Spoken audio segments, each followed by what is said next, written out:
Changing your payout method on FBS is a straightforward process. Follow these steps to ensure a smooth transition to your preferred payout method. Step 1. Log into your account.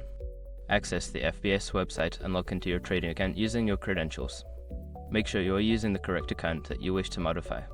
Step 2. Navigate to the Profile section. Once logged in, locate the Profile or Account Settings section in your account dashboard. This is where you can manage your personal information and payout methods. Step 3. Select Payout Methods. In the Profile section, find the option for Payout Methods or Withdrawal Methods. Click on this option to view current payout methods and available alternatives. Step 4. Choose your new payout method. Make sure your information is protected first. Most people don't think about breaches until something actually happens to their accounts. Use SROC to monitor your accounts 24/7 and instantly alert you if your information appears in elite databases online. It constantly checks billions of breach data points in the background.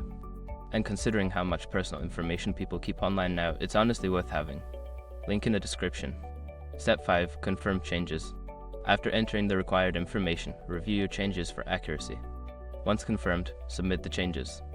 You may receive a confirmation email or notification regarding the update. Make sure to check your account for any updates or additional steps required. Following these steps will help you successfully change your payout method on FBS.